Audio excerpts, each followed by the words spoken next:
Okay, welcome everybody to the RNCC meeting, the Richmond Neighborhood Coordinating Council. It is March 9th, 7:06. Before we begin, Rock, could you lead us in the Pledge of Allegiance?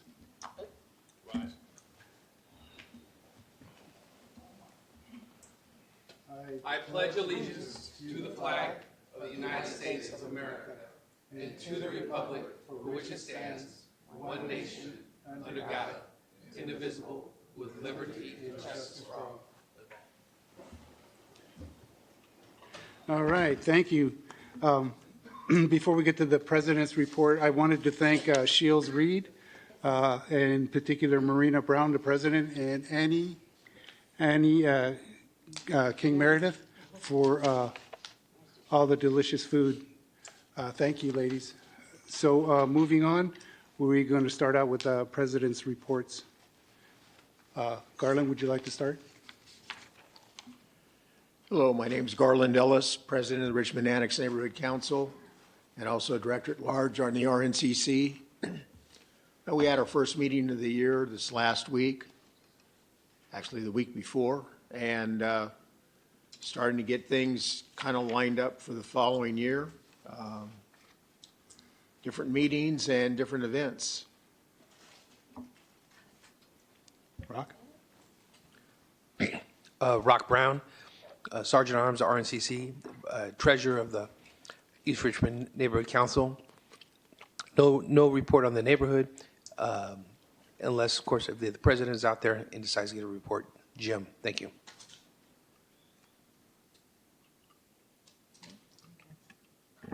Good evening, Margarita Mitas, President of Marina Bay Neighborhood Council. We are kicking off our quarterly meeting in March 11th, which is this week. 6 to 8, we will be hosting a mayoral candidates forum. So everyone's welcome to join. And and that's what we're going to be doing Wednesday. Thank you. Thank you. My name is Ardo Rentila. I'm the chair of the RNCC, the Richmond Neighborhood Coordinating Council. I wanted to say that Richmond is 52 square miles. We have approximately 33 neighborhood councils, and about a little over half are active. We're working on trying to activate the rest of them. So that being said, I am the president of the Fairmead Hilltop Neighborhood Council as well. And we will be looking forward to having our lovely Stephanie Nye at our next neighborhood council meeting, which will be a week from this Thursday up at the Hilltop Community Church. We also plan on having a candidates forum in April. We're not sure of the date just yet, but it's usually well attended. And if you want to learn about your candidates, please come up to Hilltop Community Church. I will be putting more out on social media. I'm also one of the directors on West County Wastewater, and I wanted to let all our ratepayers know that we are looking at a study to increase our rates, unfortunately, because our infrastructure is about 100 years old and a lot of it needs to be replaced, and we unfortunately are going to have to look at raising our rates to do so. So thank you. John, got Jan? Hi, I'm Jan Mignoni. I'm the president of the North and East Neighborhood Council, and I'm the vice president of the RNCC. We had our second meeting on the end of February. I'm a month off because our meetings are the end of the month, so I keep thinking it's the next month. We will be at the Artist Fair on March 22nd on San Pablo Avenue in Clinton. It's put on by the Factory Bar, El Tucan, and a few other neighbors there, and they invite a lot of local people to show their artist wear. So the neighborhood council will just be out there to show off. I don't have a speaker for our March meeting, but I have a speaker for my April meeting. The chief of police will be speaking at our April meeting, so that'll make it nice. And that's about it for now. Good evening. I am Lori Hart. I am the secretary for the RNCC and the vice president for the Portchester Village Neighborhood Council. Well, January started and we've been off and running. We had the opportunity in conjunction with the city to host an MLK at Parchester, a day of service. It was a wonderful service. We have some brand-new planting beds. It was well-attended, and everyone came out and helped beautify Parchester and learn a little bit more about the history of African Americans.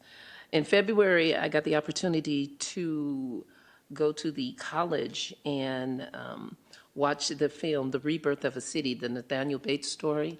And so I'm encouraging the city that it was wonderful that and our own Don Gosney was in the video as well. And it's wonderful that, you know, over in El Portal, that Contra Costa College aired that. But I would like to see the city of Richmond pay homage to its own and have that maybe at the Civic Center, because Nat Bates is a two-time mayor and I think four-time council member. So I think it would be wonderful for the city of Richmond to show some love in that. And also in February, we had an infrastructure meeting in Parchester where, as a result of our flooding, the city hired a consultant, and so they came out. That was extremely well attended. They heard all of our needs, and so now they're working on actually looking into a lot of the infrastructure problems, and I'm looking forward to coming back to see what they're going to bring. Now, what's happening in April? It's been busy. We've been working with the San Francisco Estuary Institute on the Dotson Marsh. So we're going to have a meeting in Parchester on the 24th of April. So there's a lot going on in Parchester, and some of the fruits of the labor for the years of us having issues are being addressed. So I personally want to thank my councilman, Cesar Cepeda, and the city for finally paying some attention, but I am still watching. And on the same note, I would like to see a fire department being built. I don't care which one. I think we've done way too much talking about getting a new fire department, and it's not starting. So the residents want to see some movement. We don't care which one. We need about 5 or 6. But we really need to do something with getting a new fire department or renovating one of the fire departments. We need to see that, and we'd like to see some movement on that soon. Thank you very much. Hi, I'm Bryce Sullivan, Director of Large for the RNCC and representative of Richmore Village and Metro Square. I just received word that there's an interest in having a neighborhood party on Saturday, April 11th. We're going to start looking into that and organizing it, and hopefully bringing more people from the community back together, because we are often not having meetings. And that's about it. I'll have more details of that in April. Garetha, would you care to introduce yourself online? Yes, I'm Garetha Johnson, President of Parchester Village Neighborhood Council and the PIO for the RNCC. No report. Well, let's start with the audience. Are there any members from the neighborhood councils that would like to come up and introduce themselves? You could fight for the mic, or if you can state your name and introduce your neighborhood. John Bauman, Vice President of the Castro Heights Neighborhood Association. And our next meeting will be on April 21st. Unfortunately, I will miss that, as I will be traveling in Europe that month. The big news that we have is that we have effectively completed the replacement of the sound wall along Castro Ranch Road. This is a project that was running late 10 years ago when we got distracted by a landslide. But it's great to know that the project has been effectively completed.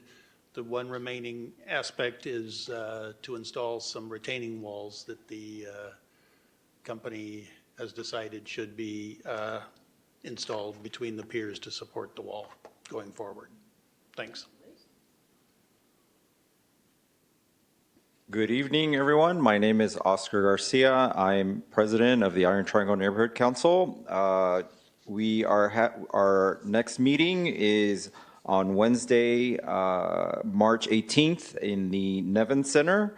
And just wanted to quickly announce the Taste of Richmond, which is hosted by Richmond Main Street. It's going to be here in the Memorial Auditorium, Saturday, March 28th, 4 to 7 p.m. Once again, Taste of Richmond, Saturday, March 28th, 4 to 7 p.m. at the Civic Memorial Auditorium, Richmond Memorial Auditorium. And in terms of participation, we've also been closely monitoring the hopefully re-implementation of the flock cameras. I know the chief is here to speak about that. I attended the last city council meeting around that. There are a lot of non-Richmond residents there who were opposed to the cameras. So I strongly suggest to disseminate this information. I know it's a priority for the neighborhood councils. A lot of crime has gone up since they've been shut down, and we're the only city in the nearby area without these cameras, so we're vulnerable right now. So please, as much as you can, have your members attend the upcoming city council meeting, or at least call in to show support. And I'll let the chief dive into the details. Thank you. If you happen to be online sorry. Go ahead. Hi, good evening, everyone. I'm Suzanne Coffey, and I am the treasurer for the Santa Fe Neighborhood Council. We will be meeting this month on Thursday, March 26th. We meet at Bridge Storage from 6:30 to 8 p.m. This month, past February, we had a few things. We had a dumpster day, which was very successful. Our executive council met for some planning, and we also attended our coffee with our district rep, Cesar Cepeda, which was a great afternoon just talking about our issues in the neighborhood with him. And the other thing that we did was we were table sponsors, hosts at the Sisters in Solidarity International Women's Day celebration this Saturday at the Civic Center here, and this has been was our third year participating in that event, and it was wonderful, and we had a really great day. And that's it for Santa Fe. There's quite a line. I know, that's what I'll let you know. Good evening. My name is Chip Gribble. I'm with the Richmond Annex Neighborhood Council, a member, longtime resident of Richmond. I'm here to tell you that we had a very busy year last year with the Neighbor to Neighbor grant and all the activities. I want to read you a letter that we wrote to Garland, our president here, and I want to acknowledge the support that we got from the RNCC as well, and Stephanie and I, of course, also. This letter is addressed to Garland Ellis. Dear Garland, we want to sincerely thank you for your help with last year's Richmond Neighbor to Neighbor grant program and all the annex-related activities that were made possible because of your work. On behalf of the Richmond Annex Neighborhood Council, as well as your work with the Richmond Neighborhood Coordinating Council. Number one, through your active role in the Richmond Neighborhood Coordinating Council, you alerted us very early in the process, which gave us an early start in the planning process. Number two, through your familiarity and your established relationships with various city personnel, we were successful in hosting several Richmond Annex events. Number three, you provided crucial guidance and were directly involved in all the planning that went into the various Richmond Annex events. Number four, through these events, we have clearly and substantially increased our sense of community, involvement, and commitment. With the end-to-end grant program, our neighborhood held the following events: a National Night Out neighborhood potluck, a safety fair, a rank block party, a Huntington Park cleanup event, and a neighborhood emergency response training. We are also very grateful to the Richmond Annex Coordinating Council for their role in making this grant a reality for us, which brought us this marvelous opportunity. Your commitment to helping us get the most out of this program was truly inspiring. Most sincerely, Chip Gribble, on behalf of the Richmond Annex CERT leadership team. So,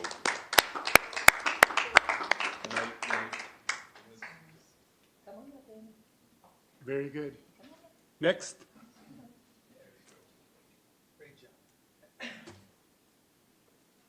Well, good evening, all.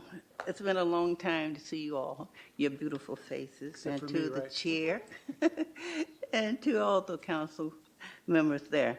I'm Annie Keene Meredith, and I'm standing in for my president, Marina Brown. I am the vice president for Shields Reed Neighborhood Council.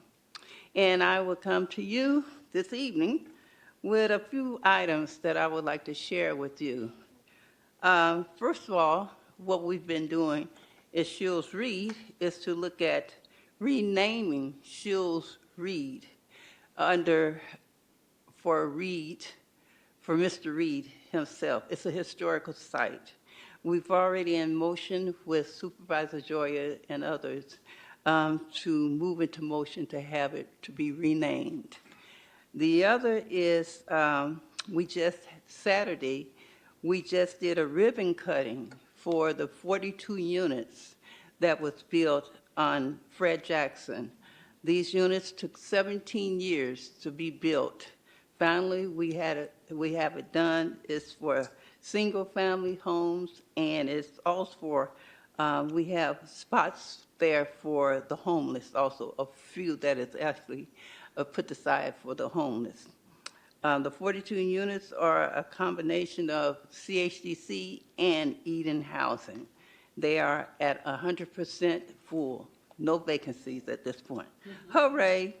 The other thing I would like to announce is and I talked to the chair a few moments ago.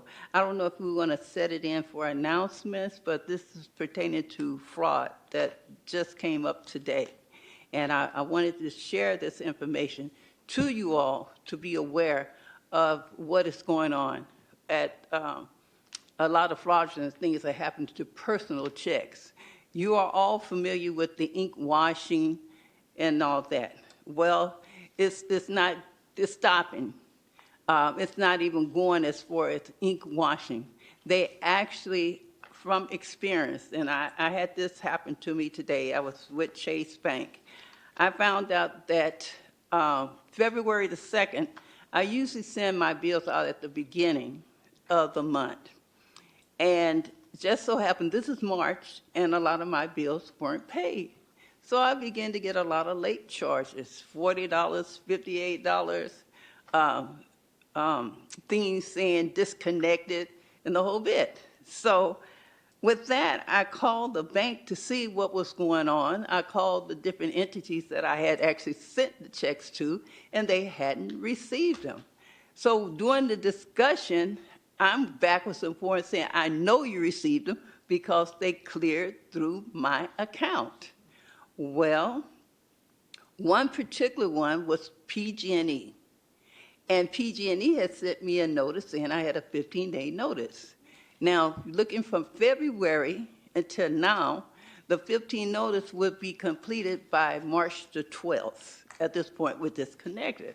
As I talked to them about that, we went backwards and forth, and they said, no, they hadn't received it. I couldn't get through to them. They was telling me I had to put in a case. It was going to take 3 days, and by that time, it'd be disconnected, or they could do an extension. We hung up. I hung up. I looked at my ledger. Chase Bank sends you a ledger telling each month, each check, and the amount of checks. I saw that this particular check had gone through, but all the same time, I didn't look at the amount. The amount was $1,300. And what they had done, they had taken the check. I had mailed it in Oakland, February the 2nd. February the 3rd, it was cashed in Novato. From that, they had written over my PG&E and wrote the full name on that blank. They even misspelled February because I had abbreviated February as FEB. That was noticeable. From that, from the name, and from $338, it went to $1,300. The write over of the 300 over the 3 came into 13. Not only that, a 1 was placed in front of the 3. That's what made it $1,300. With them being cashed at Chase, they should have caught that. All those discrepancies, because you usually have to initial when you make an error or void it out. So what I'm like to tell you all that are listening to me, check your accounts because fraudulent is happening. It wasn't cashed here on this side of the bay. It was cashed across the bay. So be very, very aware. Look at your ledgers, make sure that it matches the amount that you wrote out, and it's not a lot of scribbling and a lot of manipulations on your checks. So with that, it probably was something else that my president wanted me to say, but I had to share that with you all, okay, at this point. And thank you. Thank you very Okay? much. Next. Are there any people online who are? One moment. Sorry, hiding around the corner. but do raise your hand online if you're representing your neighborhood. Hello, good evening. Hi, we're from Pullman Neighborhood Council. My name is Jonas, and she can introduce herself later. But I just wanted to let you know, we had our first meeting on Valentine's Day for the Pullman Neighborhood Council at the Seaport Baptist Church. It was in person, and we had a great turnout. Council member Robinson came and updated us on a few things, one of them including the International Hotel and the progress moving forward with that. We had Code Enforcement Kevin Tisdale come and answer some questions. Yeah, we had a nice turnout. Of course, Naomi Williams was there, and we're looking forward to a great year. Thank you so much.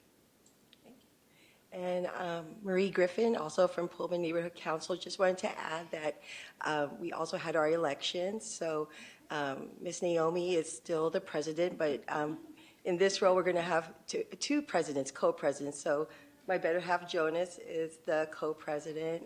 So yes, and also I'm the vice president, and we're super excited. We got some new neighbors that are also on the council, and we actually have 2 elected representatives that will be attending the Richmond Neighborhood Coordinating Council meeting. So you might see some new faces. So we're up to a great start for 2026, and some big projects coming up is our beautification walk, and in a couple of months, June 20th. With the Juneteenth parade, Pullman will be having our block party. So we're super excited for this year. So thank you.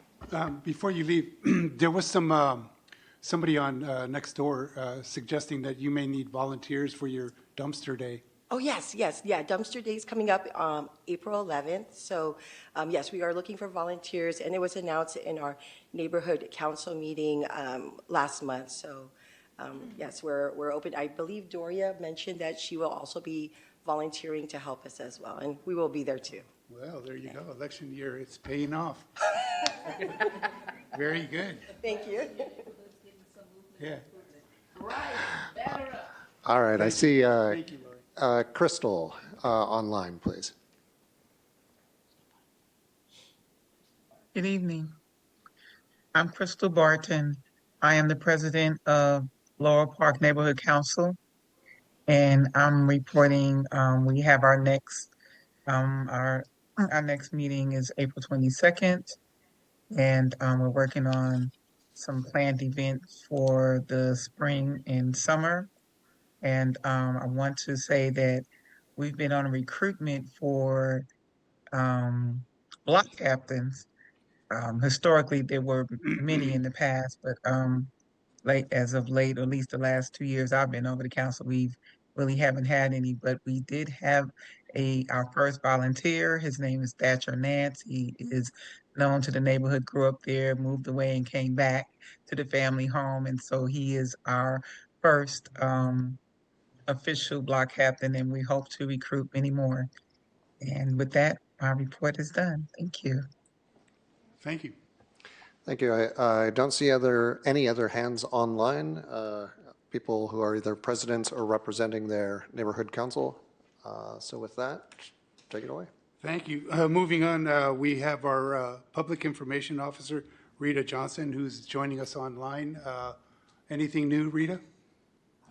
Yes, I have a couple of announcements to make. On March the 28th, from 6 to 10, the SS Red Oak Victory is going to have a swing dance with live music by Nick Rossi and his Swing Four. And the fee for this is $25 for adults, early bird, and the children are $10. And there'll be dance lessons given at 6:30 by Susie Hart. And so if you want more information, you can go to ROV Spring Swing 26 eventbrite.com. My next announcement is National Rosie the Riveter Day, March 21st, 26, from 11 to 2 o'clock. And that's at 1414 Harbor Way South at the National Park Visitor Education Center. And they want you to come dressed in your Rosie gear or your best 1940s garb. And they'll have activities for the kids and family. There's music and entertainment. And at 12 o'clock, there'll be a Rosie call where they're going to honor the attending Rosies and share their stories. So if you want more information regarding this event, the number to call is 510-232-5050. I have my next item is save the date, April 25th, 2026, from 6 to 9. Harlan comes to Richmond in a casino night, and it's the 36th annual Freedom Fundraiser. And it'll be held at CoBiz Richmond, 1503 McDonald Avenue. And the tickets are $150. And before you say, whoa, that's so much, $100 of that is for casino cash. You get a taste of Harlem hors d'oeuvres. It includes the dessert bar, commemorative photos, dancing, and a contest for the best Harlem speakeasy attire. Your MC for the evening will be Stephen Parker, who hosts the Stephen Parker Show on KDYA. There'll be specialty cocktails from the Factory Bar, and your cuisine is from Chef Frank Miller, Taste of Harlem. Okay, a couple of more, you guys. We have some events at the Richmond Museum of History and Culture. So on 3/14/2026, and it's either 12 to 4 or 1 to 5. The announcement wasn't clear, but the address is 400 Nevin Avenue in Richmond, and it's a pop-up event at the museum. And this event offers a unique opportunity to meet local artists, explore exhibits, and purchase artwork directly from the creators. And one thing about this, 100% of the sales go directly to the artists. So you'll be able to purchase posters, prints, cards, magnets, and more. Our second pop-up event at the museum is on March the 21st, 2026, from 1 to 4. And this is a textile upcycle workshop. You take what's old and you give it a new life. And the amount for this is $17.50 to $60. And I'm not quite sure what range or the differences of that because that wasn't very clear. But you can get your tickets from Eventbrite, and you need to be 21 or older because included in the amount of the tickets are mimosas, light snacks, and then guidance from the artists and your upcycling art supplies. All of that will be supplied for you. And if you need more information about these events, you can go to richmondmuseum.org for more information. And if anyone has announcements, you can send it to me at Garetha_Johnson@Comcast.net. That's all, folks. Very good. Thank you. That was very informative. So before we get to staff meetings or staff presentations, we've invited Tim Sobrani from the Contra Costa Building Trades Council. Tim, would you like to come up? This is all about jobs, jobs, jobs, union jobs. This is being recorded, so I will post it on social media, but, and if you missed Tim's information, you can contact me and I'll put you in touch with Tim. Thank you.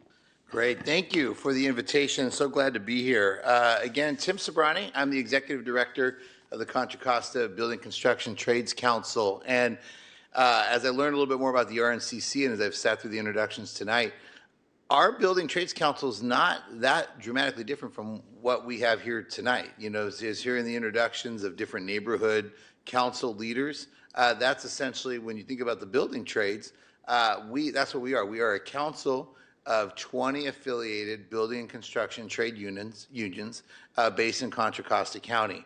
So sometimes when people hear about the building trades, they might think, oh yeah, the members, they work in the refinery, which our members do. Our members work at Chevron, so we represent their interests. But that's really a small part of what we are. And hearing your president say it, jobs, jobs, jobs, that's what we're all about. And in fact, I would actually even say careers, careers, careers, right. Because it's that's what we really focus on is careers, middle-class careers where people have, good wages, good health care, and retirement benefits. That's what we're focused on, those high-road jobs. So I had some flyers that I handed out to your chair. I know he'll get them out to everybody, but one of the flyers is this one, which is has information, and I'll make sure we get electronic copies so they can be sent out to those watching at home, and so everybody has the information. But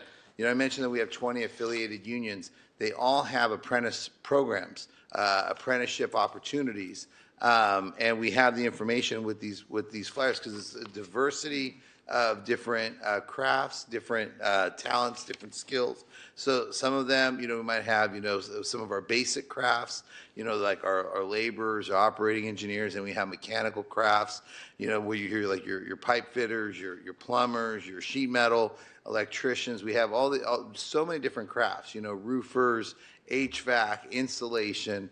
They're all right there. You could see them in the flyer. What we designed is where you have the contact information for anybody that might be interested. So as you're all as neighborhood leaders, and people that are looking for work, are looking for career opportunities, a lot of times, they need to just contact us and look to get into an apprentice program. Now, it's not like you can just walk off the street and get into a program. We very much have some what we call pre-apprentice programs, or sometimes what they're called like multi-core craft curriculum, to prepare anybody who might be interested in a career in the trades, maybe brushing up on math skills. You have to be clean to be in the trade, so sometimes it's making sure people get clean, making sure people, brush up on the different skills that they need to be ready, to pass a test in some instances, depending on, what craft they might be interested in. There will be some type of an entrance test or something that they'll need to do. So we help get people ready. And we work very actively here in the city of Richmond and in West Contra Costa County. So the other flyer that you see is just some data. We have a nonprofit arm called CTWI, which is the Construction Training Workforce Initiative. And they're specifically focused on just that, construction training workforce, getting people prepared to enter the workforce in the construction trades. So you could see it by the numbers. In recent years, 582 apprentices just in West Contra Costa, the vast majority of those here in the city of Richmond. 74 of those come from Richmond Build, which I think is a program you're pretty familiar with, that works here in the community. And then you can see with some of the Ford training programs, Richmond Build, Youth Build, Kennedy High School, and then we also work with adult education for West Contra Costa. Really proud of the program at Kennedy High School's grown in particular, where we're trying to grow that as almost like a magnet as a construction trades pathway. It started just as one class, one instructor, and now we have multiple sections waiting lists of students to get in because they see the value, and the opportunity to work with their hands. We've seen the pendulum shift. Richmond prides itself. I mean, you don't need me to tell you the industrial history that's here. People that have worked with their hands. This is a city known for industry. But then somewhere we lost our way, and I'm not saying Richmond is just everywhere. Education, it was like, everyone's got to go to college. Which of course we want to promote college. We want to promote college, but we also need to promote careers. And what we're starting to see now, for a while, the schools are getting away from, the shop programs that we all grew up with and some of those training programs. Now they've started to recognize we've lost a generation of students. They're bringing them back. Kennedy High School's been a leader. They've really helped grow these programs. The adult ed at West Contra Costa. We work with the detention centers as well in the county to try, whether it's the juvenile detention centers or those that are in the justice system, to try to get them, upon release, to be ready to have the skills, to be able to potentially enter one of these different programs. So we're very focused on, again, your jobs, careers, building that up. And we know that that becomes something that's a real asset for the community when people have these opportunities. So we're really robust about trying to promote different things. We're going to be in San Pablo on April 16th for a construction trades fair. And then we're going to be in Richmond on April 29th. And again, I'll work through Artho to make sure that that information goes out so everybody can see what we're doing to promote these careers. But at the end of the day, we can have all these different programs, but you have to have opportunities for apprentices once they go through the program. In fact, in many respects, sometimes people will ask, how come you don't take more apprentices? Because when sometimes there's interest in waiting lists. But simply put, there has to be work for them on the back end. And we don't want to make a false promise that, we take all these people in and then we can't get them their required hours. So we work on project labor agreements, stabilization agreements, community agreements. They have different names, but essentially they're agreements where public agencies or private developers will work to dispatch workers that we train, skilled and trained workers, out of our halls to work on projects. So the City of Richmond has an agreement. West Contra Costa Unified has an agreement. West County Wastewater District, thanks to Artho, and you heard Director Meredith King as well. They help support an agreement so that way when they have projects of a certain threshold, usually $1 million, not small projects. Sometimes small projects you might not necessarily would work through the agreement, but projects usually of $1 million or more, you're going to dispatch the workers out of the halls to do that work. The electricians, the HVAC technicians. So that way it's kind of like a continuum. We're working out of the local community to get people into these programs, to get them qualified to be prepared to be accepted in the apprentice program.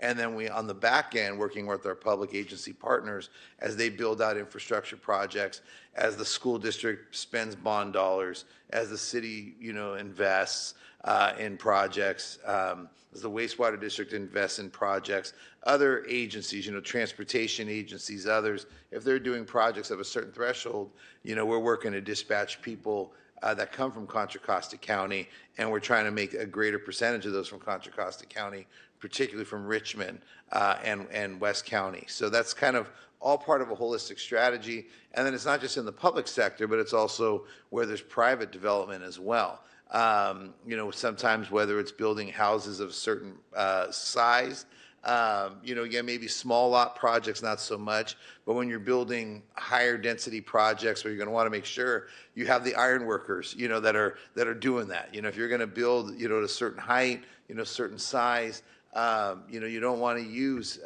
non-union labor or non-skilled labor. You want to make sure that those things are built properly, that those systems work effectively. So sometimes we'll work on the private development and then also some of the industrial projects. Again, Chevron's obviously the clearest example, but we are supporting other projects as well.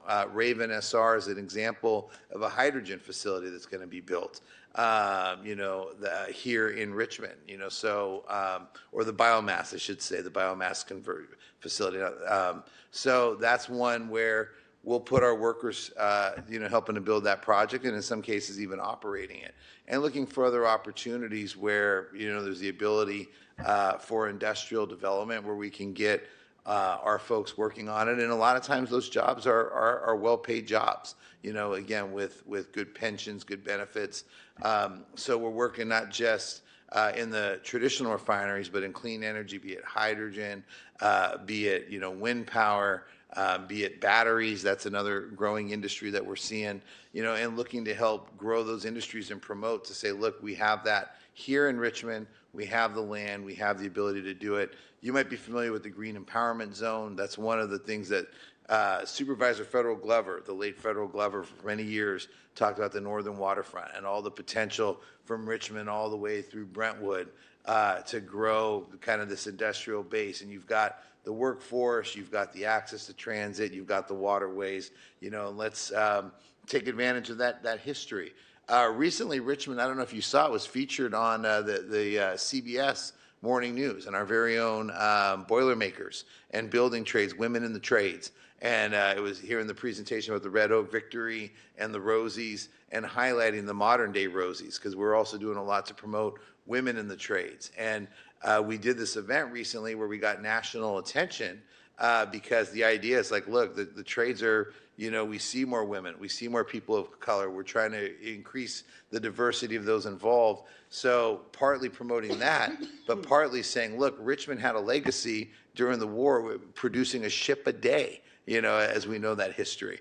And, there's no reason that we can't, do shipbuilding or other types of manufacturing again. So we're very active in the building trades on the advocacy front to help support industry and opportunities that put our members to work, which in turn allow more hours to fill more apprenticeship positions and hopefully hear from the community in Richmond and West Contra Costa County. So that's a little bit of an overview. I think some other things that we're working on to that end, at least recently, we're working on a public lands policy that should actually be going before the Richmond City Council, possibly even as early as next week, sometime in the next month. We've already presented once.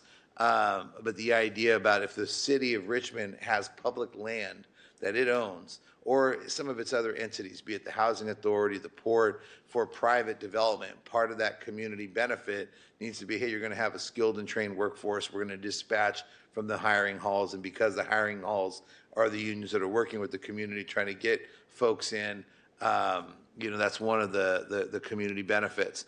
The other thing is you look at other private development, putting our pension funds to work.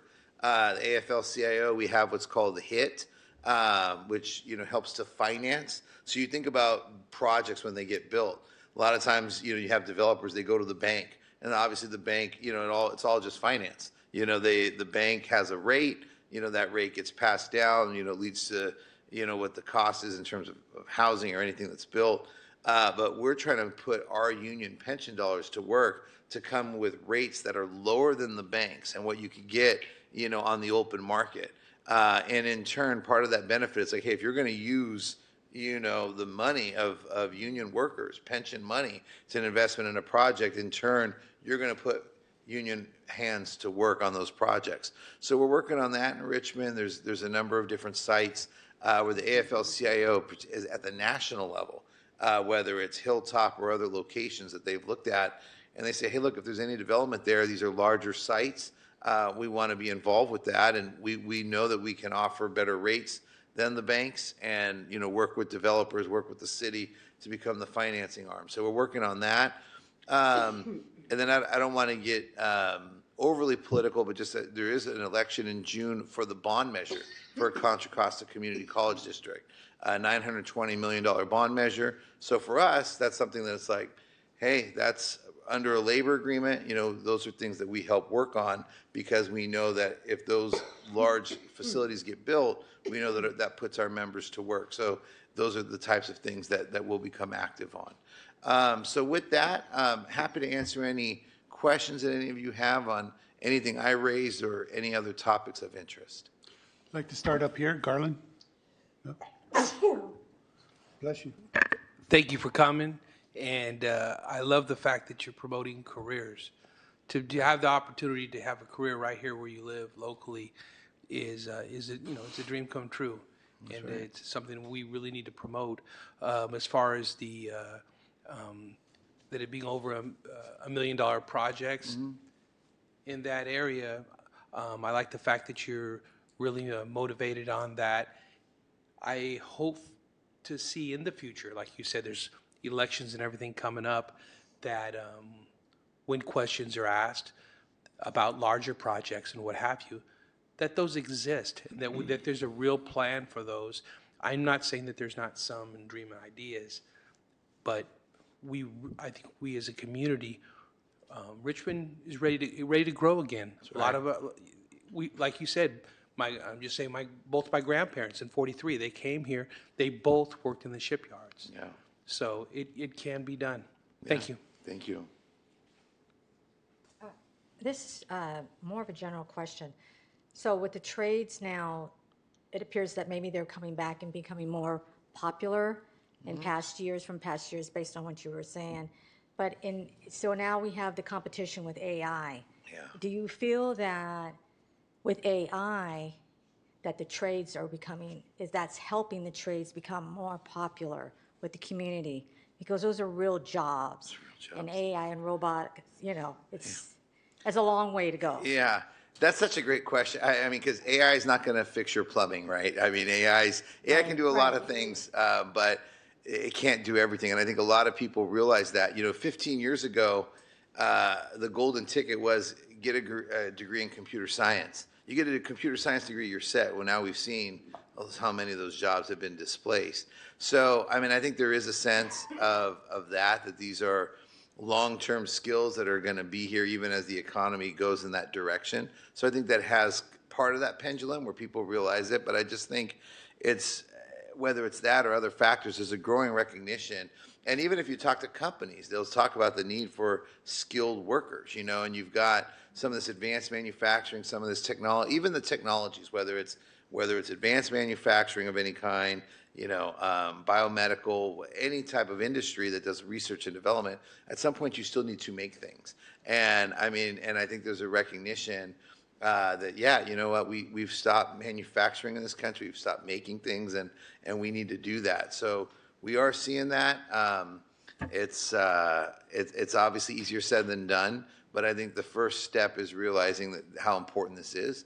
And I think if we value that, and we value industry, we value kind of blue collar work, and we see that, I think that's a first step. And I think we're starting to make that step now. We just got to continue to be intentional about some of the policies that we do, whether it's in the industrial space or making sure that, we have these labor agreements. So, because sometimes there's a disconnect. People talk about it. They say, yes, let's do the career fair. Yes, let's promote the trades. And it's like, okay, hey, great, all wonderful things. Then when it's time for a labor agreement, oh, well, I don't know if we want to do that. It's like, well, these things are all connected, and I think, so that's part of what we try to do is work with the community and connect those dots. Okay, I'll be last. Okay. Jen? Lori? Excuse me. Thank you, Tim. That was a wonderful presentation. I look forward to seeing you flush out the aspect of bringing more women on, because that was one of my questions. And because I live in a dynamic, multiverse neighborhood, I was going to ask you if this information was in Spanish, but since they have the highest population, I feel confident that this is being printed in that in the language that they can decipher. So my only question left is, I see something about the youth build. Is there a certain age? I'm glad that you're not looking at just apprenticeship, and I'm assuming via college, but the youth, what age does that begin at when you're saying you're going to the high school? I'll say, when we talk about youth, which we a lot of times it's not like a hard and fast, but usually 24 is kind of what that age group, like, 15 to 24, because some of them are, as we find, we're doing more in the high school, but not everybody's ready to make a career choice in high school. In fact, most aren't. So what we try to do in high school is let's expose them. And sometimes they get exposed and they're ready right after graduation. They know exactly what they're doing. In all honesty, that doesn't happen in most cases, but they're exposed and you plant the seed. They know that it's there. So then a lot of times maybe they go to the community college for a couple years, maybe they work for a couple years, and they realize, hey, I can get a better job with better benefits, in the trades, and then they come to us. I also want to be clear that the trades aren't just limited to when you're 24 and then, oh, that's it. Like, we take people mid-career all the time, maybe. And the other thing that we do, I didn't even mention this, I regretted to mention neglected veterans. We have a Helmets to Hard Hat program where, a lot of times for when they come, if they've been in the service, they pick up these skills in the service. And they already are ready to be accepted into many of our programs. So that's actually something that we want to try to do more of, is to try to make sure that is known. Because again, a lot of these things just aren't known, and we need to do a better job of making sure folks are aware of that and bringing them in. Okay. And one last question. You mentioned getting people clean. Can you elaborate on that? Yeah, it's from drugs, because especially on the industrial side, it just becomes a safety issue. So, there is drug testing for if you're going to work, say, at Chevron, because of the nature of the work. It's just, so they're going to test. So we want to make sure, because our affiliates are going to invest a lot into our apprentices. So they want to make sure that when they're investing, that person that they're investing in is also investing in their own, in themselves, to make sure that they can stay clean on the job, because that's something that they could automatically be let go. We wouldn't want that. So that's one of the things that we'll work with them to make sure, so that way they can not just get that job, but maintain that job, keep that job. Anyone online? Is there anyone online who has questions? Please raise your hand if yes. Okay, we've got some folks in the audience that have a question or comment. Can you step up to the mic, please? Thank you very much. Tim opened the door. I'm going to walk right through. My name is Don Gosney. I'm the retired president of the Plumbers and Steam Fitters Local 342. I'm a newbie. I've only been there for 55 years now. Okay? I want to reinforce some of the things. He talked about careers. You want a job? Go to Mickey D's. They're hiring. They'll give you that pretty white hat, put you on the French fryer for 6 months. If you're doing really good, really good, maybe they'll promote you over to the grill. Okay? You want a career, though? Come to us. We start apprentices out in the Plumbers and Steam Fitters. As of July 1, in the neighborhood of $70,000 a year, we're going to start out the apprentices with another $105,000 a year worth of benefits. They get a 12.5% pay increase for the 5 years of apprenticeship. As a journeyman, they're going to be making, right now, about $180,000 a year. Most people can almost live off of that. Okay, we're going to pay 100% for all the training. We're going to provide all the tools, all the materials. We even give them 2 extremely nice shirts to wear, $110 a piece. I had to buy it myself. Okay, we find the jobs for them. We negotiate the contracts, and we stand behind them and protect them, make sure that they are not abused. And by the way, we love to have women get into our trade. It's a great opportunity for them. People of color, we love it. We bend over backwards to accommodate that, to try to get them in. But I said, we have sign-ups in my union for the apprenticeship program to take the test for the entire month of May. It's done online. My name is Don Gosney. You can reach out to me at my Don Gosney at Comcast.net. That's DONGOSNEY at Comcast.net, or call me 510-685-2403. I'll sit down there and mentor you, and I will work my tail off to make sure that you're going to pass the test. But it's a great opportunity for you. Okay? Not all of us were born to go to college and learn how to write code for Google. Okay? If you want to become an auto mechanic, if you want to be a laborer, if you want to be a hairstylist, you want to go in the Marines, shouldn't that be your choice instead of some college counselor? I've gotten into arguments with them on that. I did pretty good. I retired 28 years ago from that at age 44 with a very nice pension. Can't do that at Mickey D's.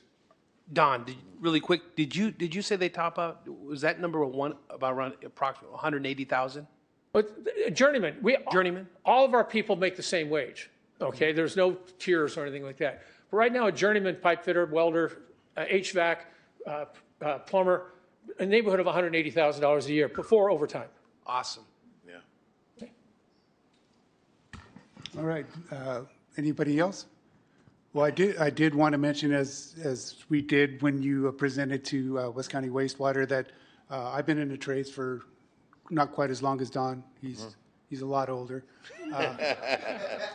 But I did retire, and it paid for a house, everything I wanted. I've got a great pension annuity program, and I worked a specialized trade. It's called the millwrights, and we worked with automation and robotics, and we installed them. So there's work out there, not to be scared about automation taking your job, because in these type of particular job, somebody needs to work on them and install them. Yeah, I was making 13, 14 grand a month on overtime in the 90s. So I know the wages have gone up, and I can't recommend it enough. And quite frankly, we also received continuing education, and I know for a fact that I could build a house from the ground up and do anything that you need to on a home. We did work commercial and residential and industrial, but I thank you for that. And anybody that's interested, Tim has brought a list with about, what, 20? 20, yeah, that's right, with the different contact. With phone numbers and everything. I'll try and see if I can. I'll forward it electronically, so that way you have it. Okay. I'll make sure you have that. I see there's a question up front. Oh, okay. Yeah. So. Yeah, oh, good. And quite frankly, to be honest, if you can pass a drug test, you have steady transportation, and you really want to work, get up at 6 in the morning, you can qualify. That's such great points. I mean, everything you said is just spot on.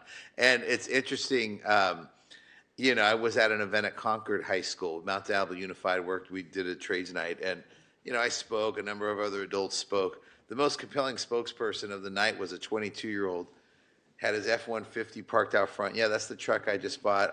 He was a pipe fitter, 342 apprentice, right out of high school. So he was just, now he's in year 5. He's almost done. So there's my truck. Here's the key to that truck.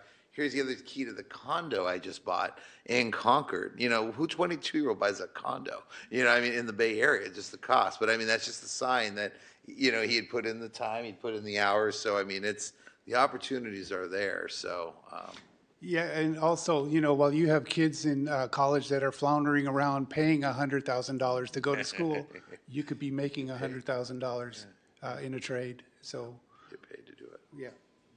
Go ahead. I just wanted to add one last thing. I've been active in my community. I've had a job locally here. I've had a career. I love the company. 37 years. Where I'm going with this is that while I've been able to work towards retirement and everything, I just talked to a friend who's been in real estate, because I wanted to know, because I don't have health coverage when I leave. 37 years. And I was raised union. You can Google it. All right. It's between $1,000 and $1,400 a month for me to get to take a coverage that's like a PPO, what I've had working. So when you stop working, you really have to think about the package. Those benefits, which I think Don mentioned earlier, are just absolutely imperable. Yeah, exactly. Well, thank you, Tim. Thank you. Thank you. Appreciate And it.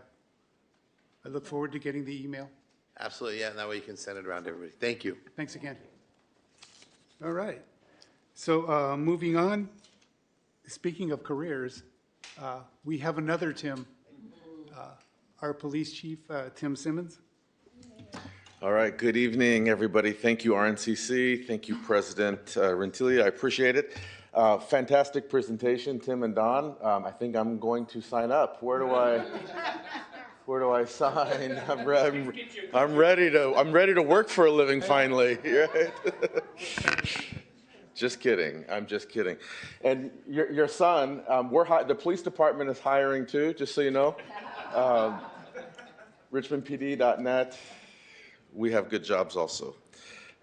Anyways, no, seriously, fantastic presentation. Highly recommend it. So thank you for the opportunity to be here tonight. I'm just going to share a few words about Flock, not just Flock as a company, but I really want to talk about just technology and the police department leveraging technology to help keep our community safe and why I think that's an important dynamic. And then I want to give kudos to one of our employees. So I'll just get kind of right into it.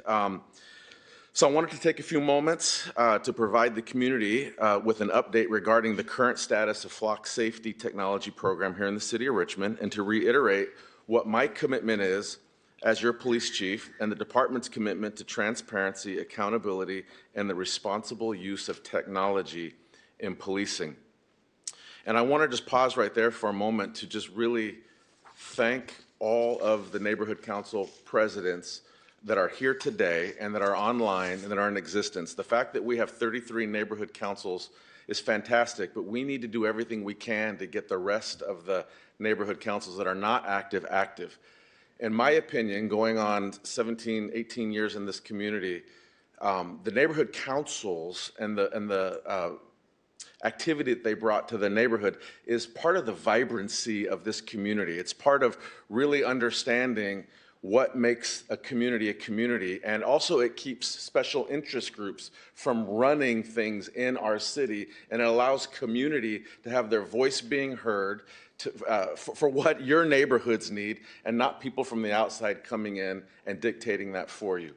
So I remember the day and age of Richmond PD when the neighborhood councils were vibrant and active, all of them.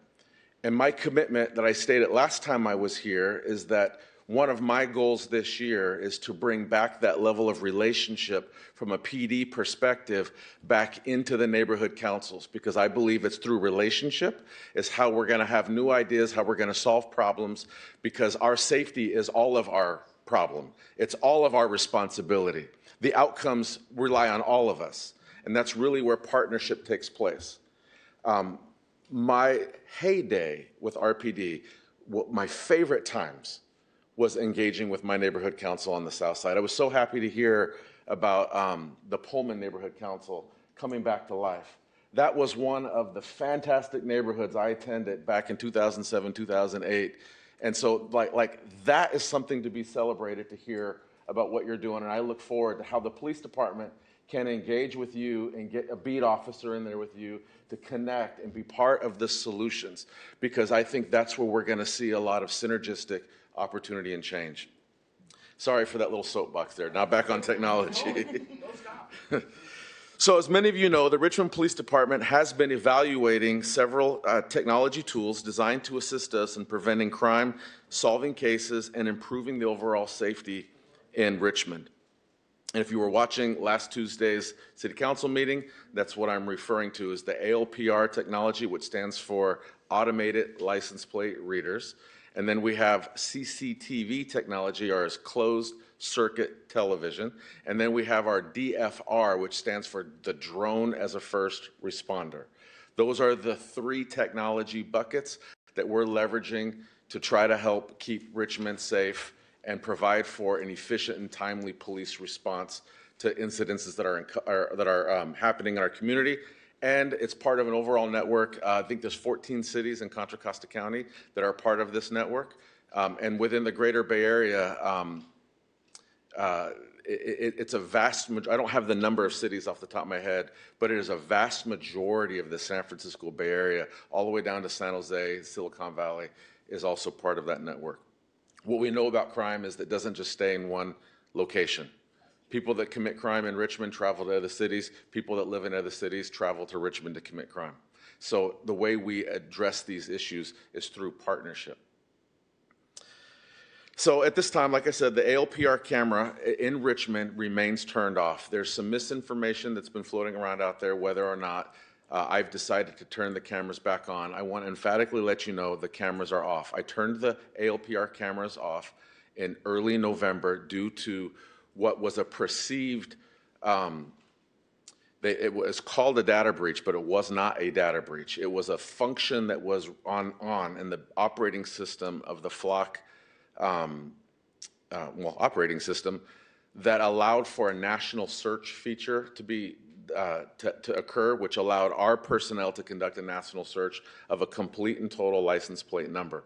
What we did not know at the time was by having that feature on, it created a reciprocal opportunity for other agencies that had flock. They could put in a complete and total license plate. So they had to know what the license plate was that they were looking for.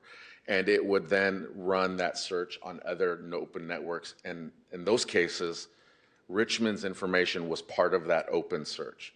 There's no information at all, no evidence at all that any information in the city of Richmond was ever used or accessed.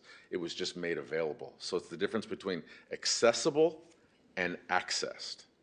So it was made accessible, but not accessed that we have any evidence of during that time period. So when I learned that, I made the decision to turn them off till I could find out what was going on, because that was our commitment to the city council, that was our commitment to this community, is that we had a closed network. And when I've learned about that situation, the cameras were turned off immediately. And they remain off to this point in time. So out of respect for some of the community's concerns, my commitment to transparency, I am seeking direction from the City Council regarding the decision to reactivate the cameras and proceed with Flock as a service provider. Those cameras are not currently being used by the Richmond Police Department. We will continue to honor that pause while the City Council evaluates policy considerations and while we continue to engage with discussions with the City Council, with our community, which is what this conversation is here, and other community stakeholders about the appropriate roles of this technology and whether or not our community actually wants this technology in the community. So, however, it is important for the public to understand that our CCTV cameras and our drone as a first responder have never been turned off and they remain active. So CCTV is a closed circuit. It's not part of any data sharing. It's strictly a closed circuit that monitors public roadways and city assets, City Hall, the port, city infrastructure locations. And then the drone as a first responder is a drone that the police department uses that responds to critical incidences and starts providing information to officers even before officers even get there. So the drone is there first, it's sending information back, we're able to see and understand what's going on as we're deploying officers to that location. It's used for evacuations. If we need to evacuate, say there's a wildfire up in the hills, we can get the drone up there quickly and we can start understanding what's going on, and we know how to send folks in and which way we need to start evacuating people based upon what we're seeing, rather than waiting for personnel to get there and then trying to figure out what the plan is. And it's also used for search and rescue when we have a missing person or we need to find an individual in a search and rescue operation. That gives us eye in the sky. The other thing it does is I remember long-standing complaints going back to my engagement with the neighborhood councils. One of the things that I remember our neighborhood council did not like was that the sheriff's helicopter was constantly hovering over our community. It's loud, it's obnoxious, you see it, and not only is it like a noise pollution issue, but the optics of it, where people are like the visual of constantly having a police helicopter over your city. With the DFR program, that's one of the things we are less reliant on. That helicopter has not been in our community for some time now, because when we have the opportunity to deploy the drone instead, nobody hears it, hardly anybody sees it, but we're getting the exact same technology out of it in terms of being able to film the crime scene or look for the evidence or have the night vision looking for the individual that might be fleeing from the police at the time, and we don't need to call for a police helicopter to be overhead. We deploy it right here in our own community, and it's a much more, I guess I'll use the word friendly, just from a standpoint of not waking people up at 1 o'clock in the morning. I have family that live here in this community, and that was one of their complaints forever was, why is it always 1 and 2 o'clock in the morning we hear, and you know, they don't hear that anymore as frequently. So I want the public to understand that those technologies are still at play. What is not at play in our community right now, what has been turned off and remains off, is the automated license plate reader technology. So I want to be very clear about something that is extremely important to me as your police chief, Any technology, and I really want the community to hear me, any technology used by the Richmond Police Department must be used in a transparent manner that improves community safety while also protecting the rights and civil liberties of our residents. I do not believe that those two ideas have to be divorced from each other. They are not exclusively different ideas. You can leverage technology and protect civil liberties with proper transparency, proper oversight, and proper policy. Those things can be married hand in hand. I see communities all over the Bay Area that do it successfully. And I see no reason why the city of Richmond cannot do it successfully. Those two principles must exist together. Public safety and civil rights, they're not opposing goals. They're responsibilities that must be balanced thoughtfully and carefully. My ultimate goal as chief is simple. I want every Richmond resident and visitor and employee that comes to this community to work to feel safe. I want our residents, business owners, workers, and visitors to be able to move freely throughout our community without fear or intimidation of violence or being victimized in any way, shape, or form. Safety should not be a privilege, and hear me on this. Safety should not be a privilege reserved for some cities in our county. Safety should not be reserved for certain neighborhoods in our city. Safety should be a fundamental right that we all get to participate in and enjoy equitably and equal across the board. It should be a basic expectation for everyone who lives and visits the city of Richmond. I grew up in the Bay Area. I grew up in the city of Vallejo, spent a significant amount of time coming to Richmond to play sports and shop at the mall and ice skate and all that. We have made strides in this community to reduce violent crime, like massive strides. And you know what one of my pet peeves are as a longstanding Richmond police officer in this community is when I go to different locations and I tell folks, hey, yeah, my family lives in Richmond, I'm a Richmond police officer, and they still have that, whoa, oh my God, how is it? And my answer is, it's fantastic. What are you, like, where have you been? Why haven't you come visit Richmond lately? Like, folks that want to stand on the reputation of our community from 20 years ago need to wake up and understand that Richmond is a different place today. And that's thanks to all of us that have come together to improve our quality of life in this community. And I want to continue to do that within our police department. To be candid, I sometimes wish that public safety were not such a controversial topic, because I firmly believe that safety is one of the most fundamental rights that any resident should expect from their government. But I also recognize the reality of the moment we live in. There are members of our community who have concerns about our government power and about technology and how it's being used. And to be quite honest with you, I have concerns about what's going on in our government and issues that are going on there. Some residents have experienced distrust, and those concerns deserve to be heard and taken seriously. I want the community to know that I am sensitive to those concerns. Transparency and open communication and community dialogue are essential.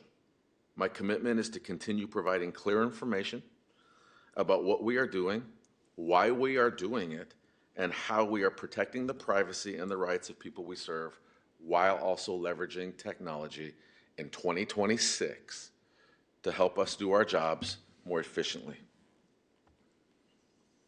During my presentation to City Council on Tuesday, this last Tuesday, I also informed the Council and the public that the City has issued a request for proposal, or an RFP, to solicit information from other vendors that provide similar public safety technology services.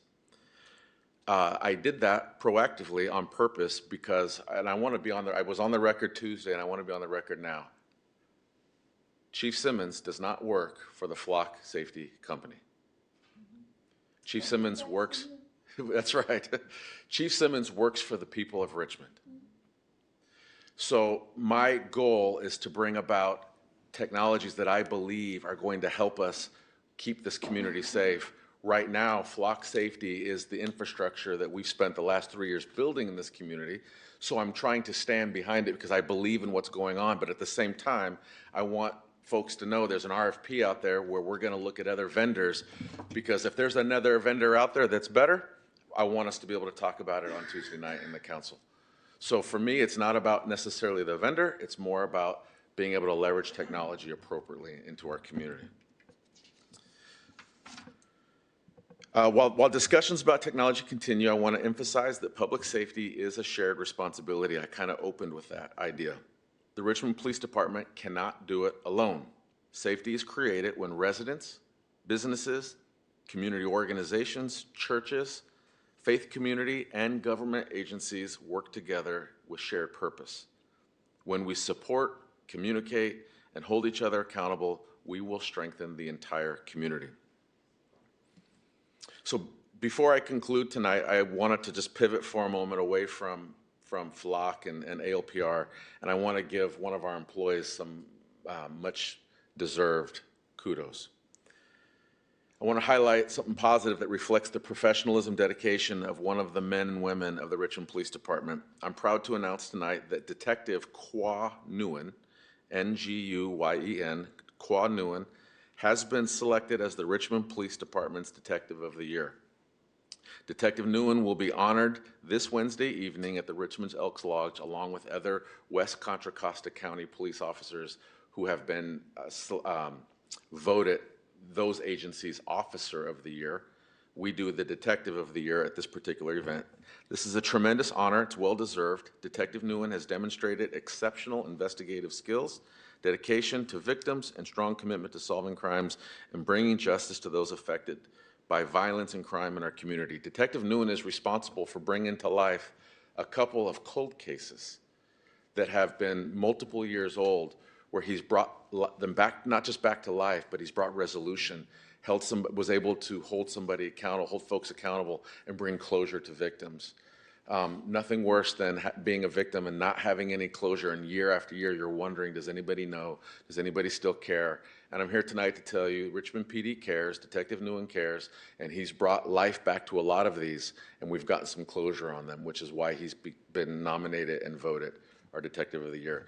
So I just wanted to close with acknowledging him tonight, thanking the RNCC for giving me an opportunity to kind of share my thoughts about technology and my desire to really bring us together with that I don't think it needs to be one or the other. I think we can protect civil liberties and leverage technology, and I'm excited about what the future has for RPD in this community and our partnership with the RNCC. Thank you. Well, do you have time for a few questions? I absolutely do. Yes, Do we have any most certainly. questions, starting with Garland? Hello, Chief. The drone program, is that only put up in the air when there's a major issue, or is it something that circulates all the time? It does not circulate all the time. Let me start by saying it requires, for it to circulate all the time, it would require a full-time staff team to do that. You have to have full-time operators, and we don't currently have the staff to accommodate that. It's being staffed on an overtime basis, so it's a small group of people. They're FAA certified, special licensing to be able to fly sight unseen, so they fly it from the PD, and it has a certain circumference around the city. But it's deployed when there's calls for service that it could be a vehicle pursuit, for example, and we want eyes on that. It's recording and filming the police activity, so we have the whole pursuit on video, right? So it becomes part of the evidentiary packet. If there's a barricaded person in a house and there's going to be a tactical response, it gives us the aerial footage. Or if there's a foot chase and then someone's hiding, and rather than sending people into backyards, we're able to put the drone back there, which is a lot safer and also avoids use of force situations unnecessarily and things of that nature. So right now it's deployed on a case-by-case basis. And the CCTV cameras, are they primarily for dumping issues, or are they also looking for speeding issues as well? They're not equipped to do any speeding. They do not have speed radar capability. They are looking for in high dumping locations. They are there, and they're also at high collision intersections. so that we can monitor traffic safety, and then city-owned infrastructure locations. Thank you. Lori? Chief Simmons, thank you. I do recall under Chief French that she had mentioned how the lack of flat cameras was an issue. I have two questions for you. I firmly believe that you guys are looking at public safety and civil rights. And to further that, there was a database that you used to use that would track all the information. And you guys switched that about a year ago, because when our beat cops weren't able to attend, I could pull it up and just put my neighborhood and get all the crime. And it gave me every bit of information except almost what hair color that person was. So when they stopped using that, I said, oh, because it was sharing too much information. So I know that RPD has done its due diligence. I never abused that, but there was a time when that database was giving a lot of information, and I simply wanted to know what was happening in my neighborhood. So since you guys had moved from there, I know for a fact that you're concerned about civil rights. I do think it imperative that the city council keep in mind that the needs of a few should not out-trump the needs of many. What troubled me and continues to trouble me is that young lady that's missing, and that we had an opportunity to do more than we did to help her. And we cannot, there is so much going on with the government, but we cannot be so blinded that we're focusing on the needs of a couple and we're really not focusing on the needs of the many. Crime is up. All right, we have the low crime rate under you and BISA. We had the low murder rate, but we also have a lot more unresolved, issues or cases. So we desperately need that. And I would like for the city council to open their mindset to the knowledge of this could happen to you. Sometimes people don't take a stance until it hits them directly. And it's my prayer that it doesn't hit them directly, that you don't have to go to bed knowing that your child is missing. And because you wouldn't turn on a piece of equipment that could help locate that child, you get to sleep at night. But what about the parents of that child that's still missing? And then we want to call ourselves a city of pride of purpose.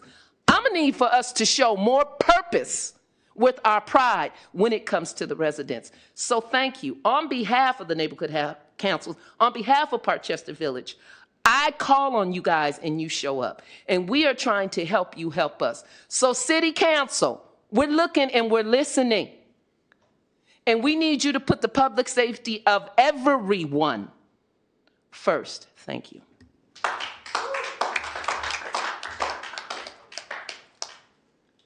Thank you, Chris.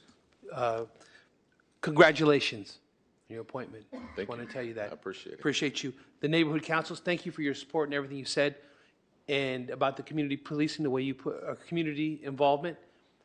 Thank you so much, going all the way back to Magnus and people like that who really, really push community. It's so important that we all come together. Drone. I watched the drone in action in my neighborhood. Well orchestrated, professional, amazing. I was very blown away by it. And last but not least, I am going to piggyback on the plates. I appreciate what you said about being very open, that you work for Richmond, but also, like it was said by Lori, but also by the gentleman in the back, or that mentioned about that people from there are not even living in the city, are not even paying very, very large property taxes, that their voices get drowned out. That's not going to happen. You know why? Now that Lori said that, a lot of us feel that way. I know Ardo will. We're going to empower you as a whole community. Just asking you, have a plan so that we get heard and not drowned out by outsiders. Appreciate that. Thank you. I just wanted to let you know, we've been very lucky to have, we have a new officer, Officer Galvan, who comes to our meetings. And at our last meeting, there was a conversation about the human trafficking. Of course, 24th Street is, my neighborhood. And we were having a conversation about, people saying, well, they don't they don't have officers out there enough doing things. And Officer Gavan told us about the DUI setup that you had going, where a young 14-year-old girl who was being trafficked came up to the officer and said, help, help, she needed help. With her help, they picked up two pimps that were hanging out at McDonald's. Now, that's not something that the police is going to tell everybody about, but I'm quite proud of that, the girl was smart enough to come, and next for the police to take, they knew what to do. They've been doing it for a very long time. We were doing this long before COVID. COVID destroyed our police and our ability to do these kind of things in our neighborhood. We've done block parties on 24th Street on, year after year after year, just to try to, change how things are going. And the police are always there. They always support us. They've always tried to do whatever they can for this. And I believe the first thing I'd say to one of our city council people who, oh, no, we can't, we have to worry about, something. What if it was your child? What if it was your grandchild? What if it was your neighbor's child? Someone very close to you. That's the way you have to think. And I know our police do think that way.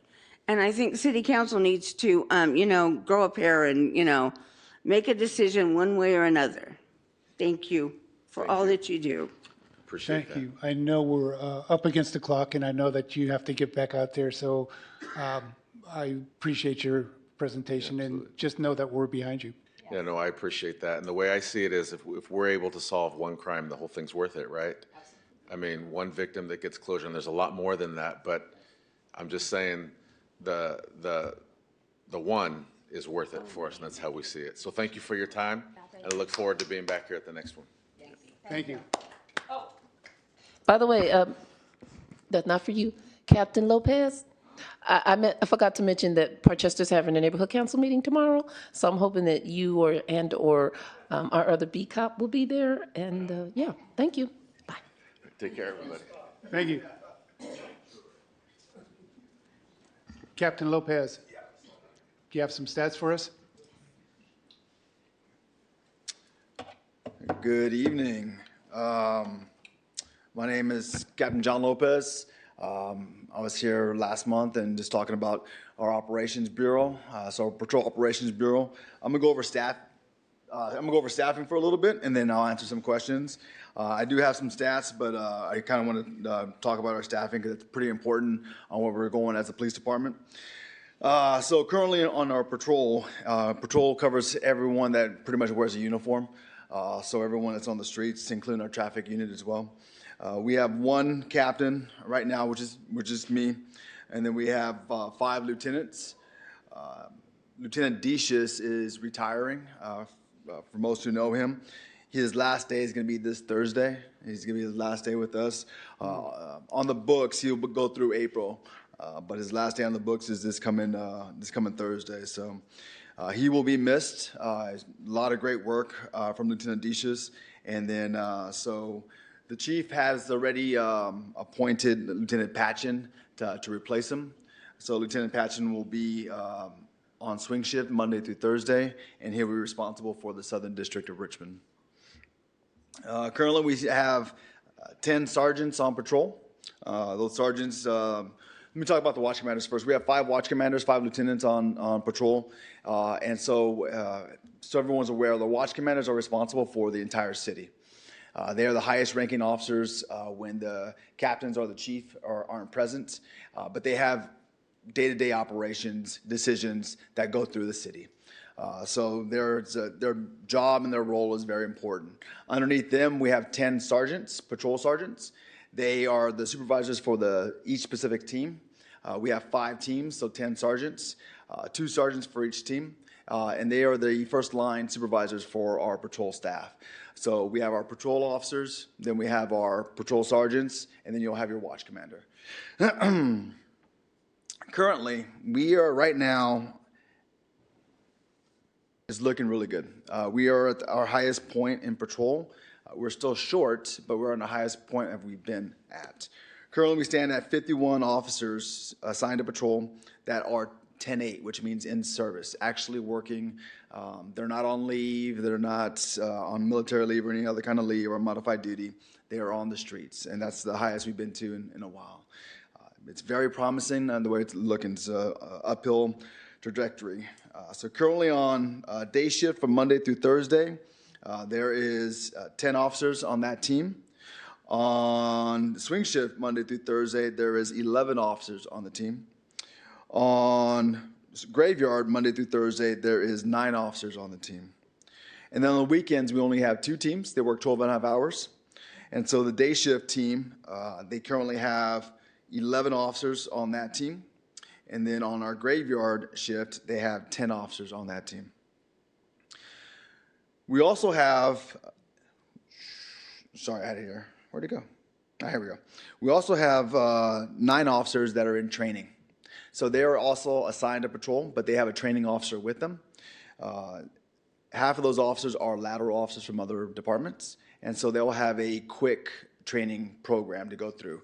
We want to make sure that they're proficient in all the areas that we need them to be, and that they understand our rules, our policies, and procedures, and they understand the geography of the streets, and then they will be cut loose. So we're hoping by May to have another possibly 10 officers on the streets to add it to this.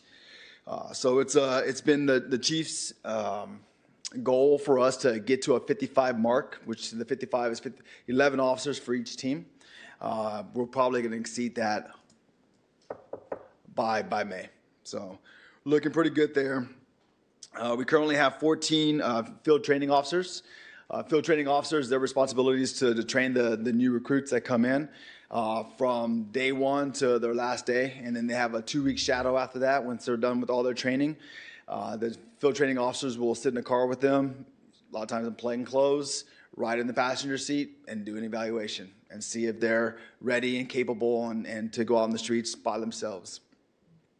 Currently on probation, when they get cut loose off of FTO, they go to solo patrol and they're on the streets and they're by themselves, but they have a probation period of 1 year where we get to evaluate them by themselves for that 1 year. Currently, right now, we have 12 that are on probation. And those individuals on probation, normal B cops going out there and just really learning as they're going, but they already passed all their training, and so now that it's their time to shine and do really good work and attend neighborhood council meetings and develop beat projects. So at the end of their 1 year, they come back and we have a probation review board. That probation review board will sit. There's 12 that are on that board, and they'll review a whole year's worth of work. Who are your stakeholders in your community? What beats have you worked? What neighborhood councils have you attended? What beat projects have you completed? Those are a lot of the questions that are asked. And it really is designed to ensure that our new officers are engaged with the community, that they know who the stakeholders are. They've been at neighborhood council meetings, and they have an understanding of what our ask is, what our goals and what our mission is. So we're doing really well. Just want to pass along that good news. We also have 1, 2, 3, 4, 5, 6. We also have 6 that are in orientation right now. The 6 that are in orientation, that's about a 4-week process. They have to go to the shooting range for about a week to qualify with our firearms, and then we go through a whole 3 weeks of just in-house training. It goes over geography, goes over policy, goes over procedure, goes over laws, and this is before they go on the streets with a trainer. So we have those officers that will be hitting the streets here pretty soon as well. So we're looking pretty good as far as staffing. It's going up.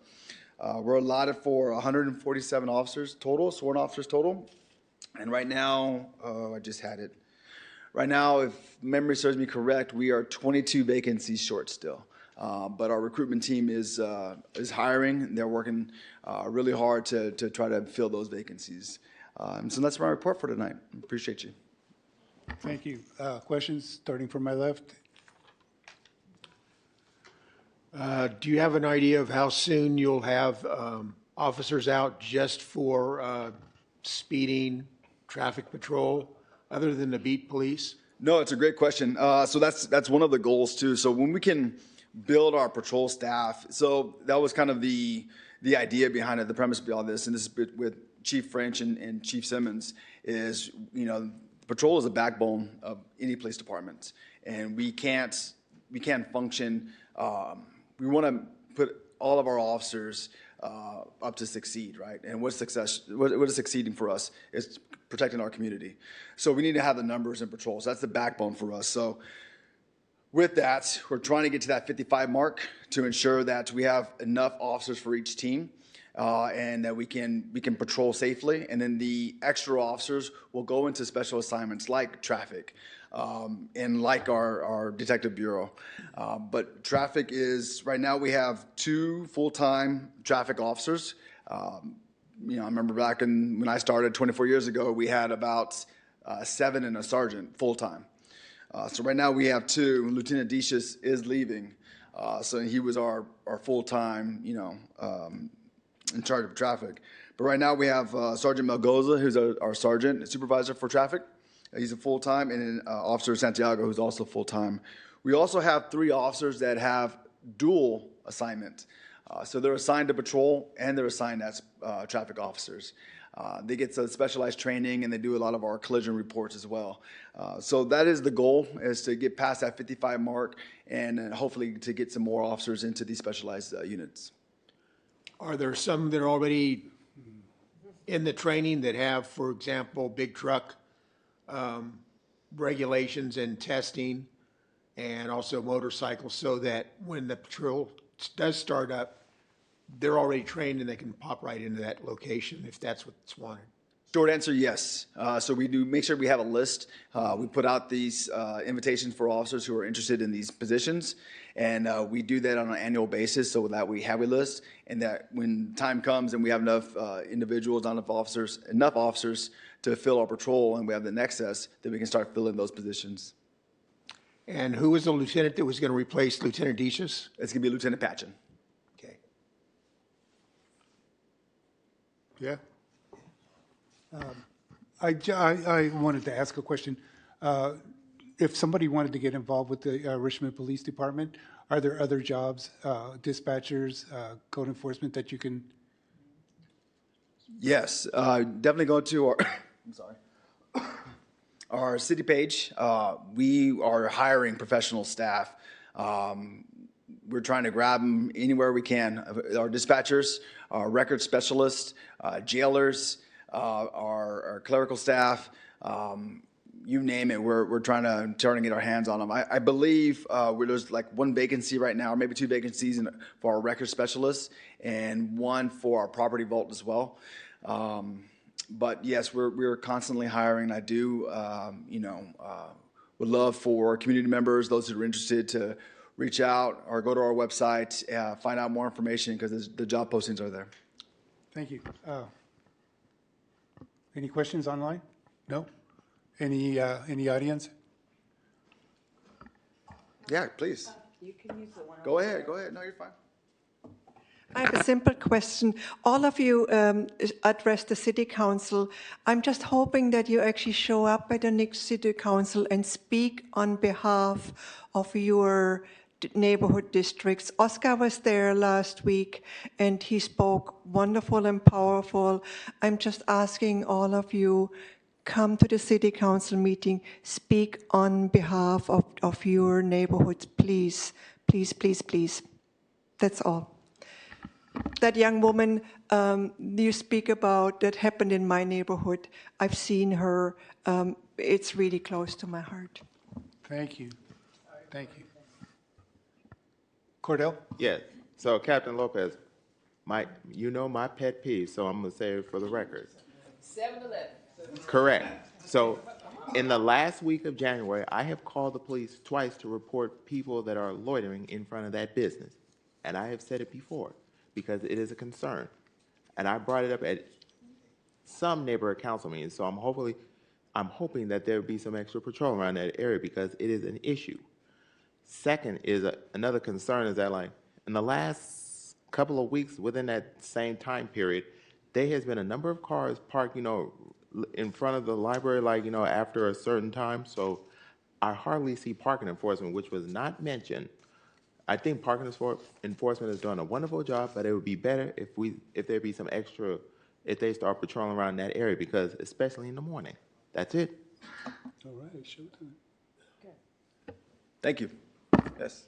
Thank you. And I'm hoping that we can email you for the crime stats for the various areas? Yes, sure, yes. And also, if you have any questions too, my email is jlopez@richmondpd.net, jlopez@richmondpd.net. Feel free to email me, go straight to my cell phone. I answer pretty quick. But yeah, definitely, for sure. All right. Well, thank you for your presentation. Thank you very much. Appreciate it. Stay safe. Thank you. So moving on, next we have fire. Is anyone here from the fire department? Rico Rincon, Deputy Fire Chief, Richmond Fire Department. Thanks for having me. Can you guys hear me? Yes. So with respect for time, I see you guys have quite a few more presenters. I'll go over some brief stats for the previous month. Our structure fires from February down to 2 from 5 in January. Our encampment fires, surprisingly, are down to 37 from almost 60 in the previous month. We saw a decrease in our emergency medical response, down from 714 in January to 643 in February, for a total of 1,095 incidents. Some of our upcoming highlights in the fire department, we are preparing for an evacuation drill in May, and we are also starting this Thursday our Spring CERT Academy. I think we have 34 or 35 participants, and then also continuing to promote our smoke detector program, which citizens can find information for on our website. And with that, I will be open to any questions you may have. Thank you. Any questions starting from my left? Right? Nope. Any in the audience? Any online? Well, that was quick. Thank you. Thank you. Thank you. Take care. Stay safe. And mayor's office. Anyone from the mayor's office here tonight? Hi, I'm here. Can you all hear me? Yes, please go ahead. Thank you. Hi, everyone. My name is Tony. I'm with the mayor's office. I want to take a few minutes to give a quick update on the boards and commissions and how residents can get involved. So we do have currently vacancies across several boards and commissions, which presents opportunities for residents to apply. If you would like to learn more, feel free to visit the City of Richmond Mayor's Office website, where we have a quick link to the boards and commissions. Or you can email us. You can email us at mayorsoffice@ci.richmond.ca.us. Some standout boards and commissions that that I'd like to highlight today is that the Black Resiliency Community Advisory Board has just become online. So we are asking folks, you may have seen it on the city manager's report, to apply to that. And we currently have some openings in the Planning Commission, and we're working closely with Avery and Lena and a few others to get those filled. And that's the short version of my report for tonight. All right. Any questions? Anyone want to volunteer to join a committee or commission? No? Well, thank you very much, Mr. Tamayo. Appreciate it. All right, moving on to economic development.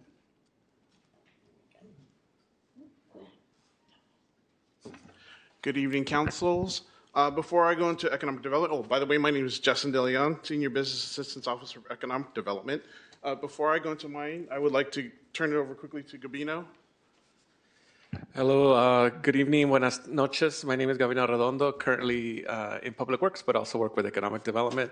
Today, I'm doing an announcement on behalf of an interdepartmental city team that is working on increasing our capacity in case there are any uptick in immigration enforcement activities. As you've seen in the last 2 months, the City Council has directed the city attorney and the city manager to work on strengthening our sanctuary city ordinances. So there was an item that was supposed to be heard last Tuesday, but there was many comments, so it didn't get heard. But we're still having a community meeting to get feedback on some of the initial draft actions that are being added to the ordinance and also our implementation plan. So I have a flyer here. We have a meeting this Wednesday here at the City Council chambers, and on Thursday we have one on Zoom. I'm sorry, what time were the meetings? The first meeting is on Wednesday, March 11th at 5:30 p.m. here at the City Council chambers, and then the next one is Thursday, the next day at 1 p.m. on Zoom. Thank you. Thank you again, councils. Again, Justin DeLeon, representing Economic Development, along with my colleague June Garcia. We're here on behalf of our director, Nat Beecham.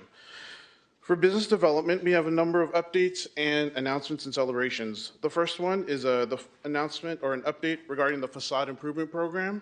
This was a TCC partially funded program focused on the Iron Triangle, Santa Fe, and Coronado neighborhoods. We are asking the neighborhood councils to encourage their local businesses, their restaurants and their artisans, their local businesses to seek out the facade program to see if they'd like to improve their businesses.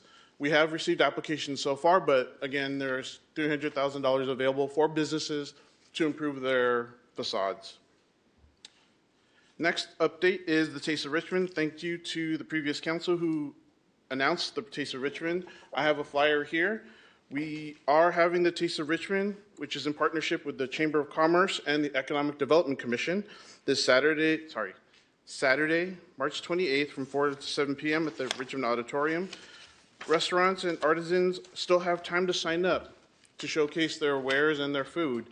And they can visit www.tasteofrichmondexperience.com. We anticipate about 300 attendees. Tickets are still available, so please purchase them ahead of time. We have posters available if you want to take one or two and bring it to one of your local restaurants to advertise and suggest that they sign up to become one of the vendors. This is a chance to show your neighborhood pride and showcase your favorite restaurants and artisans. Another program update is The Lot is still open and still thriving, and they're looking for new potential vendors. So if you have someone you know who has a restaurant idea that they'd like to test out at The Lot, they are taking applications for the next quarter. So please visit the city's website, Economic Development's website, for more information. I'm going to piggyback off of the mayor's office. The McDonald Avenue Corridor Task Force still has a couple of spaces available. If you are into downtown revitalization, if you want to get your input in as far as revitalizing that space, we do have a couple of spots available.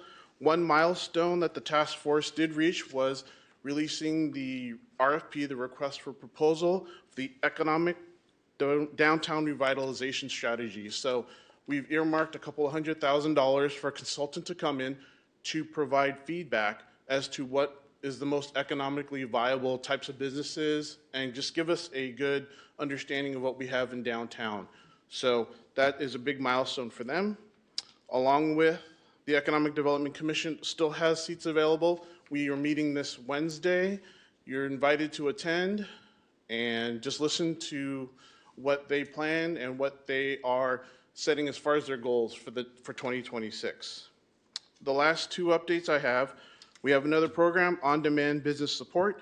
It's still open for businesses who want information, who want help with their businesses. If you, as my colleague June likes to say, if you are a Chinese restaurant, you know how to cook food, but you don't know marketing, you don't know payroll, you don't know attorney services, lawyering, for example, you can go to the website and get free on-demand business support to aid in your business. And last but not least, excited to announce the East Bay Economic Development Alliance Innovation Awards. The City of Richmond proudly has 2 awardees this year. They'll be celebrated towards the end of this month. We are celebrating Verity, who will receive the Catalyst Award for its innovation in battery technology, and NIAD Art Center is being recognized for their impactful work supporting artists. And with that, I am open for any questions for economic development. Any questions? Okay. Any online? Well, thank you. Thank you very much. Thank you. All right. So next we have planning, Avery Stark. There he is. Good evening, Can you hear me all right? Fantastic. Yes. Avery Stark, Planning Manager here with the City of Richmond. I'll be brief with my updates. As of to date, we currently have 125 applications that are currently under review by planning staff. And this spreads from, small detached structures like sheds up to ADUs, new single family homes. We have other large applications for larger entitlement projects, things, where we're talking about Eastern Village, Phase 2. We've got some upcoming larger projects that will be going in front of our Planning Commission for consideration in the upcoming months. Other big updates, this Thursday, April 2nd, we will be having at our Planning Commission our Phase 1 housing element update. And so this is our housing element that is, responsible for not just the development of housing in the city of Richmond, but a lot of the programs and services and wraparound support provided to residents and individuals who are experiencing homelessness in the city of Richmond. And it's a very wide variety of programs. We have our first phase update, which is a mainly comprehensive code update to ensure state compliance in a number of different areas. That will go on April 2nd and then subsequently to City Council for first reading and a second reading for adoption. In addition to that, we have another update to our ADU, accessory dwelling unit code. The state continues to amend and tweak government code once to twice a year, which requires us to continually update our municipal code to ensure that we're in compliance with state law. Also upcoming in May, we will have updates to the public safety and noise element of our general plan and the EJ, environmental justice element of our general plan. These have been sitting in the wings for about 3 years, waiting for some critical updates based on just staff capacity needs at the time. And so these will be going forward to Planning Commission. Will serve both as a public hearing, but also as a community, kind of engagement opportunity for people to understand and learn more about the general plan and the specific components of the city's general plan that we have. As far as staffing, we have recently hired a new senior planner who's not here tonight, but I will introduce him at the next follow-up meeting. This is Charles Chill. He's coming to us by way of San Francisco. Planning department was for the past 7 years, City of Berkeley prior to that. So we were very excited to have Charles join us as a senior planner. He will oversee the Richmond, the Historic Preservation Commission, and also serve as a liaison for some of our more complex residential housing projects in the city. We've just concluded the opening for the principal planner, and so we will begin interviews for principal planner in the upcoming weeks. We start with the oral board, and then we will move to the hiring position, and then from there, we still have 2 open positions that we're continually looking to fill in collaboration with the city manager's office. And lastly, as Tony had pointed out, we are currently still seeking members for our planning commission, which is again a vital quasi-judicial board that the city has that is responsible for land use decisions around ordinances and applications for entitlement. And we also have our design review board, which is a 7-member board, currently has 4 members. So we're also looking to seek additional members to join that board. If people have questions about what it's like to participate and volunteer your time on some of the decision-making committees for land use and buildings in the city of Richmond, please feel free to reach out to me. My contact information is on the planning website's main page. And with that, I am done. Any questions, I'd be happy to answer. Yes, we've got a few questions. Okay. Yeah, hi, Avery. So couple things. On your list of projects that you send out weekly, I noticed that you don't have all the listed projects under Marina Bay. So I was looking for Marina Point and had to keep scrolling and found out that it was way at the top. So that was just a comment. But more importantly, what's the status with Marina Point and Transmontane? And thirdly, this is more another question to you personally. When the neighborhood council, I'll just speak for Marina Bay, submits a letter of concern and addresses questions from the community and solicits a request for a response from the planning department. What happens to that? So I can start with the first question. So Marina Point was heard by Planning Commission just last week. That was approved by our Planning Commission, three in approval and one denial or a no. That application is approved to form based on the staff report and the information that was provided. I have been informed that it will likely be appealed. There have been a number of individuals who have reached out about the appeal process. So it will likely be heard subsequently at City Council for a final decision if it is appealed within the 10-day appeal period. In terms of Transmontane, that project's responses to the environmental assessment that was done will be published, I believe, in the next week or two, which will set us up to be able to go forward to the Design Review Board and then subsequently the Planning Commission for public hearings on that project. Again, we had the 30-day comment period for the ISMND, which is the technical document around the expansion of the rail lines there on site at Transmontane. And the responses to those questions that were posed will be then provided as a part of the public comment review period, again, for the actual agenda report for the Design Review Board and for the Planning Commission. So I would keep an eye out on the agendas that get posted on the city's website. Again, Planning Commission meets once a month. The Design Review Board meets once a month. Historic Preservation meets once a month. And so at the top of the end of most months is when the agendas get posted about 12 days in advance, when you'd be able to see upcoming items. And you can always subscribe to the Planning Department's website page for the Notify Me, particular to any boards or commissions you may be interested in, participating and learning more about. And then the third question regarding when we receive a request for information, or in this case, a response to a series of questions. So for this, it goes to the project planner who is assigned to that project.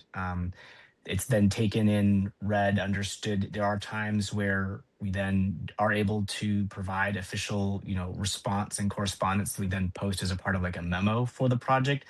Generally, they do just get incorporated as comments to the project and then addressed in the staff report. There are at times it's important to be able to ensure that the questions that we're receiving from various parties can be expressed back out to the entire public in totality so that everyone can understand the information that's being asked and so that we can answer it in that setting. So I know there was a letter received. I will certainly check in with Dana, who's the project planner who's overseeing Transmontane, to understand if there's any updates, if we were in terms of a response, or if I can have her reach out to you directly regarding when that project will proceed with its public hearings, where there would be further information in response to those questions that have been provided to the city. Yeah, I'm sorry, just one more thing. Yeah, I'm a little concerned about the response back from the planning, because I know for a fact that Marina Bay Neighborhood Council has responded numerous times on various projects. And when I get the restaffing report, it says no response. And I've complained about that. And so that's a big concern of mine, because these are projects that are very important to the community.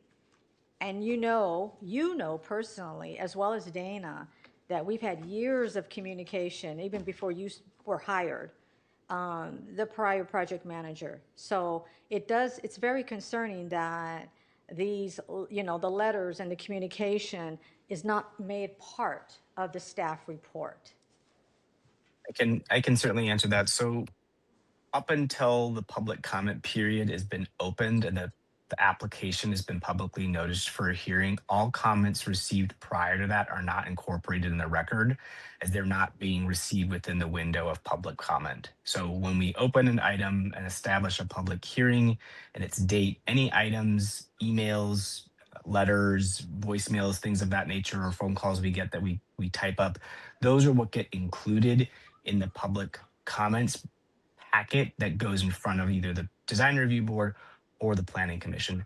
communications that's received prior to that is not a part of that same official public hearing record, which is why it doesn't show up there. Okay. Yeah. It's not okay, but okay. Avery, can I get an update on staff with regards to the planners? I heard you say that there were 2 positions still available. You hired one. How many planners do you guys have currently?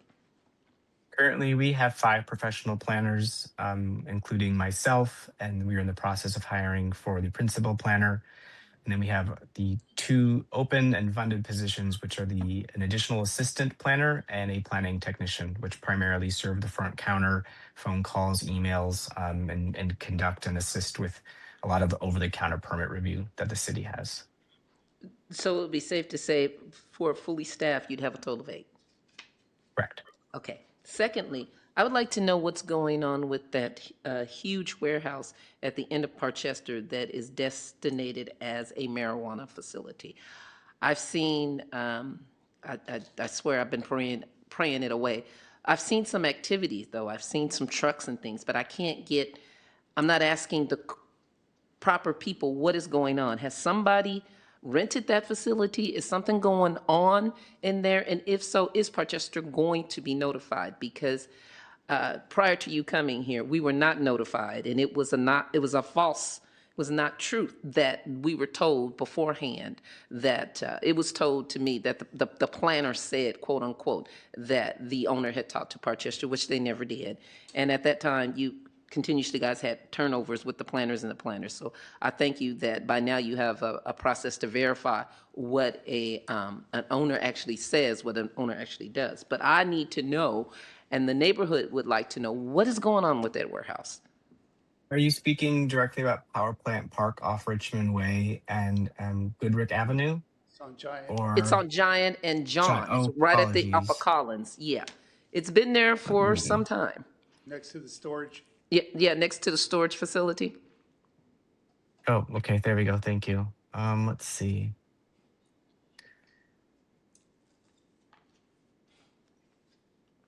So if there's work being done on the site, for example, like construction, it's likely due to a building permit that's been issued. If a building permit hasn't been issued, I can coordinate with the building official tomorrow, and we can have one of our inspectors go out and take a look to understand if work's being done, potentially without the benefit of a permit, where we can place a stop work order on the facility. Any applications for cannabis manufacturing, distribution, and cultivation, currently, we don't have any under review for new facilities. We have some that are coming in for amendments because they need to make some tweaks to align with state rules and regulations, but no new facilities at this point. Okay, so they're still just beautifying. I just wanted to know, I've seen trucks and everything, but when I ask what's going on, is there anybody in there? Because I personally think if they can't get anybody in there, which I hope they can, that would be a wonderful place for a grocery store, and that'd be an actual second grocery store in Richmond. So although that's not my building, I'd like to offer that up. Thank you. I'll certainly look into it. Thank you. Any questions online? No? I've got several questions, but because of time, I'll hold them. But one of them had to do with Hilltop Mall and CSI mini storage. But my concern also is that when we get these new commissioners and committee members, a lot of them aren't even aware of what neighborhood councils are. And it seems like we've been disrespected for quite some time, especially in Hilltop, where they allowed the gas station there to sell alcohol, even though 3 neighborhood councils came out and spoke against it and wrote several emails against it. So we need to rectify that, and I don't know how we do that. But I'm just saying it needs to be rectified, and because if they're not respecting neighborhood councils in their opinion, then what good are they? That's my statement for the day. So thank you, Avery. Mm-hmm. Thank you for your presentation. Appreciate it. Thank you all. All right. So, see, moving on. I lost my agenda. Who do we? Oh, Stephanie. There she is. Oh, there it is. Oh, she's not least. She's never least. We saved the best for last. That's right.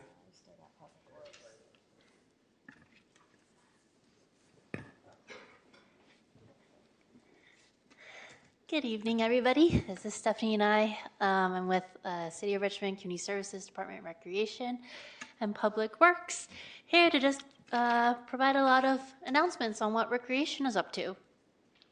So last month on Friday, February 20th, we held our rescheduled snow day event at Nickel Park. It was rescheduled twice due to weather, but we finally had it. And families enjoyed sledding down our snow slope and having snowball fights in the park.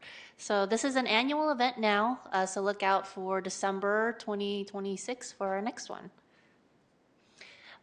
We have 4 events that I'd like to announce today. On Saturday, March 28th, Recreation will host our annual spring egg hunt at Nickel Park from 10 a.m. to 12 p.m. There are different times for different age groups, and this is a free event. The event is subject to cancellation due to inclement weather. For those of you that received an activity guide, the information is in there as well, but also feel free to contact the registration office for more information. On that same day, Saturday, March 28th, we're also hosting our annual floating egg hunt at the Richmond Swim Center, 4300 Cutting Boulevard. This event has a $10 registration fee, which includes 1 adult and 1 child. And this requires pre-registration, so we don't accept walk-ins at this particular event since it's at the pools. The first egg hunt I announced does accept walk-ins. Contact registration office at 510-620-6793 for more information.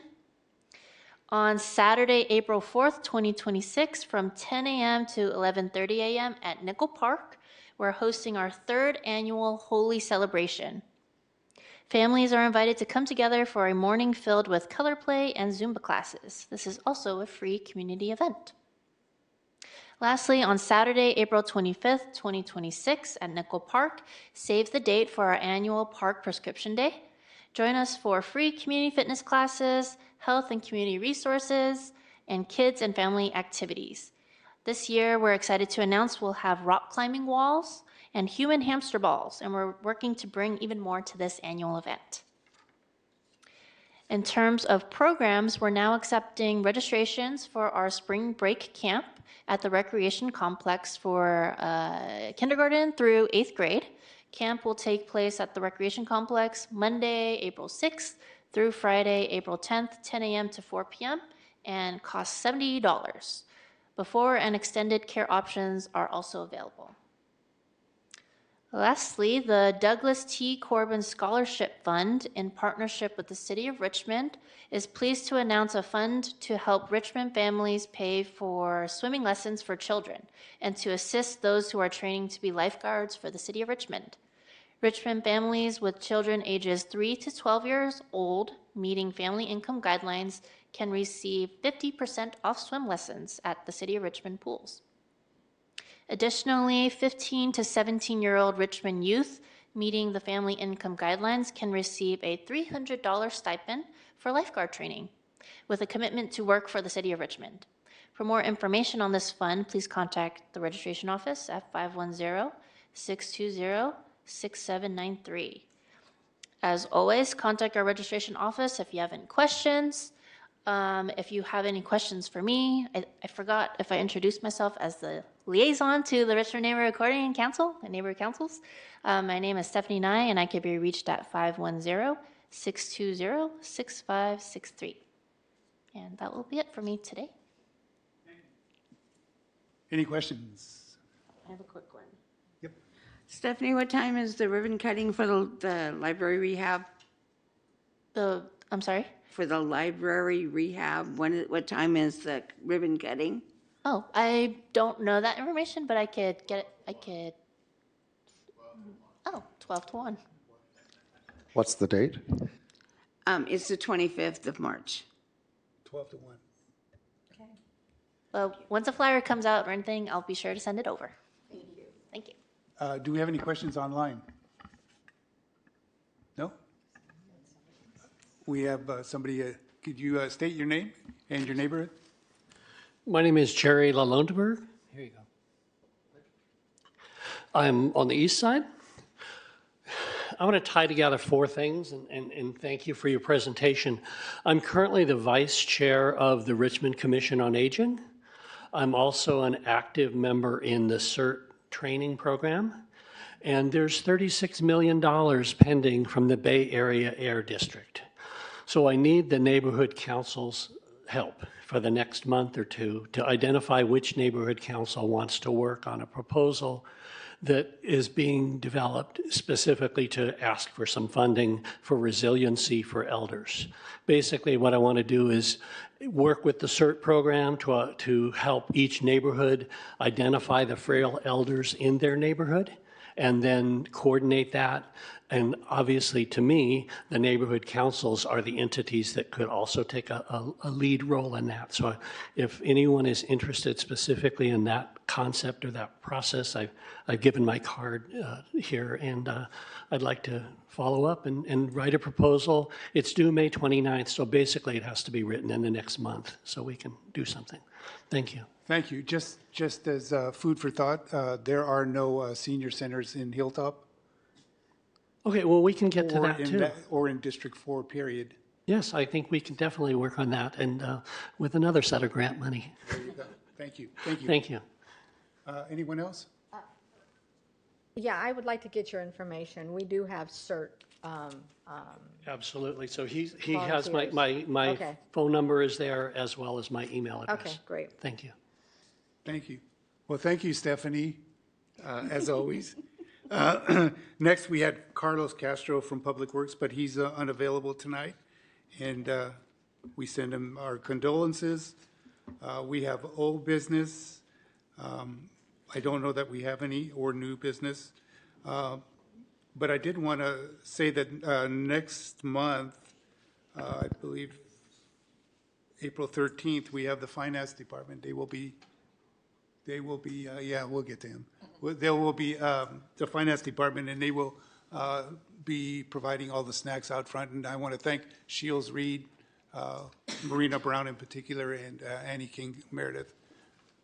Yes, and I have some for new business for future agendas. So I think I brought it up last time. Let me reiterate for the record. So what I'm proposing is to invite Caltrans or BNSF Railroad to come present to us at a later time to talk to us about some of the concerns that is, like, dealing with the medians, like the encampments as we have heard earlier this evening. And I'm like, it would be great if we had one group present the following month, the other group can follow after, because it's been a concern, like, especially in my area in Park Plaza, we've had issues affecting us, and it's like, this has got to end. So what I'm proposing is to invite Caltrans for a specific month, then after that in BNSF Railroad to come and talk to us about what their plans are to address medians. And the final possible presentation is to invite a representative from Fierce Advocates to come and talk to us about what their programs are about. So it's for everyone, because I happen to know the executive director personally. She lives just right across the street. Her name is Cheryl Lane, and she would be, and I've been talking with her, and I said, I will talk with the board to see if we want to invite her to come in the summer or fall. So those are what I'm proposing to bring to the board. Yeah, as I said at our mayor's conference, I'll bring it to the E-board, and we'll see what we can do. I like the idea of Caltrans and the railroads coming, so. Yeah, that's a tall ask. Yeah. Railroads don't like something, Yeah. nothing. So is there anything else before we close the meeting? Anyone? Last chance? All right, well, thank you. I want to close the meeting. It's March 9th, 9:19. Go figure. Thank you, everybody.